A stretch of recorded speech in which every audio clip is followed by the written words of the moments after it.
zur abschließenden Pressekonferenz mit unserem Cheftrainer Vincent Kompany. Wir halten es auf Deutsch jetzt, aber wird natürlich alles übersetzt, wie Sie das gewohnt sind. Und fangen wir auch schnell an, weil die Zeit ist schon vorangeschritten. Bitte schön, die erste Frage signalisiert mit Handzeichen, dann kommt das Mikrofon. Yes. Maybe in English, okay. Waiting for the first question. Who wants to start? Okay. English, yes, please. English. Vincent, just get your reaction to an unusual defeat for Bayern Munich. Yeah, first of all, I have to congratulate the opponent, Arsenal, and I think in the end a deserved win for them. The first half felt like we were. It felt to me like we could edge it. In the first half, you can't keep a team like Arsenal without threat for an entire game. But I felt that we had many. I think we had many reasons to go back in at halftime and think, okay, if we come out second half and we improve a few things, we can edge it and we can bring it home. But it didn't happen, and they came out with I think more purpose, more sharpness on the simple things in the game. You know, of course, they've got always the set plays to shift momentum. They use it also very well to control the momentum of a game. But at the same time, in the things we did better in the first half, we just allowed them to gain control of too many phases of play. You mentioned the set plays. Can I ask, how difficult is it to prepare against a side that are just so consistently impressive in that particular aspect of the game? Yeah, I'd like to think that I want to balance it on purpose. What I want to say is, I'll give an example.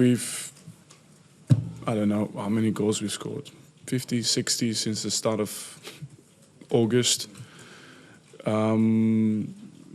As difficult as it is to prepare to defend against us, it's how difficult it is to prepare to defend set pieces against them. That's they've got every other aspect of the game as well, but that's something that they master more than anybody else. But you don't go into this game thinking, okay, you know what, this is their game, and let's try and defend what they've got. Let's just try and defend what they've got to bring. You want to bring what you can bring, and I think we were able to do that in the first half, which is why I was like, okay, it balances each other out.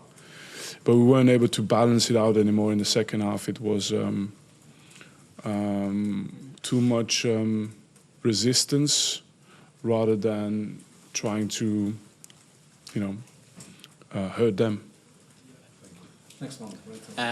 Hi Vincent, I just want to talk about the goal you scored in the first half. It was a wonderful team goal. Arsenal have conceded very little goals so far this season, but the pass from Joshua Kimmich was Toni Kroos-esque. That pass took out the entire Arsenal defence and left Carroll with a situation with a tap in. In terms of that, you must be over the moon in terms of that team goal that was scored by you tonight. Yeah, but it disappears in the context of the game. You lose a game, so I think it will. I think it matters for us that the first half was sort of a good first half away from home against a team like Arsenal, and then obviously that goal sort of shows what we are capable of doing. But I think this game will matter and this game will count if we acknowledge what we need to improve and use it to build from that. So I want to make this game count. I want to make sure that by the time, hopefully, we can compete in March and April, still in many competitions, that this game is a game where you look back and say, that's why we're able to do it now, you know. But yeah, granted, for the first half and the way this goal was scored, this was a promising moment. Back to the other side, yeah. Hi, Vincent. Hi there. Mikel Arteta, a few minutes ago, just said that they've just beaten the best team in Europe in Bayern Munich. How would you describe Arsenal? I think Mikel won't mind if I say that, because we had this discussion when we played PSG last 3 or 4 weeks. It was mentioned in the same way. I don't think any of us want to be the best team in November. So we're trying to like I say, use everything now to build our season towards being there in the important moments.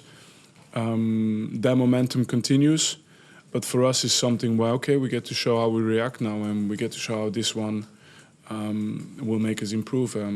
The answers will come, but not everything within the minute now. And the last one on this side. Just back on the set pieces. I might be wrong, but it seemed like you were talking to the fourth official a lot while they were being taken. Were you unhappy with something that Arsenal were doing or the officiating? No. I think it's not this. It's I think I draw it as well a lot from obviously having played at this level, and you just have to have the best performance ever from the officials. And then if it goes your way, if it goes your way, it goes your way. If it doesn't, it doesn't. But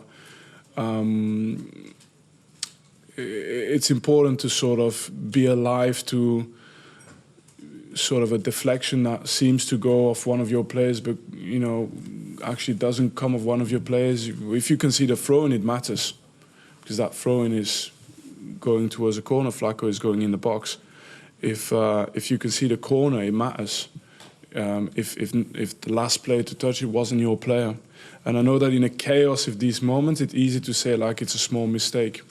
So the only thing I do, which is it's not directed necessarily at the officials, is just make sure that everyone understands that we are alive to this. We it's not just a little mistake. It's something that, if you don't get it right, will affect the momentum of the game.